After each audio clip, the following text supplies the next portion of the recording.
Welcome to Syllabz. தற்போது தமிழ்நாடு சீருடை பணியாளர் தேர்வாணையம் 2ஆம் நிலை காவலர், 2ஆம் நிலை சிறை காவலர் மற்றும் தீயணைப்பாளர் போன்ற பணிகளுக்கு 11,813 காலி பணியிடங்களை அறிவிச்சிருக்கிறாங்க. இதற்கான எழுத்து தேர்வு வந்து பார்த்தீங்கன்னா 13/12/2020 அன்று நடைபெற இருக்கிறது. இதுக்கான ஆன்லைன் அப்ளிகேஷன் ஆல்ரெடி துவங்கிடுச்சு. இதுக்கான ஆன்லைன் அப்ளிகேஷன் முடிவுறும் தேதி வந்து 26/10/2020 அன்றைக்கி அக்டோபரில் முடியுது. இதுக்கு குறைந்தபட்ச கல்வி தகுதி 10ஆம் வகுப்பு தேர்ச்சி பெற்றிருந்தாலே போகிறோம். அதுக்கு மேலே படித்தவங்களும் இதுக்கு விண்ணப்பிக்கலாம்.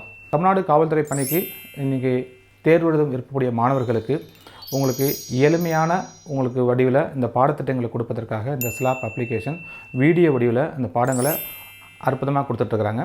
இதில் ஒவ்வொரு பாடத்துக்கும் தனித்தனி ஆசிரியர்களை கொண்டு விரிவான விளக்கங்கள் கூட அதுக்குரிய வினாக்களும் அதுக்குரிய பார்த்தீங்கன்னா தேர்வுகளும் அற்புதமாக கொடுத்துட்ருக்குறாங்க. பாடவாரியான தேர்வுகள் அதுக்கு உரிய விளக்கங்கள் மற்றும் மார்க் டெஸ்ட்னு சொல்லக்கூடிய அந்த முழுமையான தேர்வுகளும் நடத்த இருக்கிறோம். காவல்துறை பணியில் சேர விரும்பும் மாணவர்கள் இந்த அப்ளிகேஷனை பயன்படுத்தி வெற்றி பெற எனது வாழ்த்துக்கள்.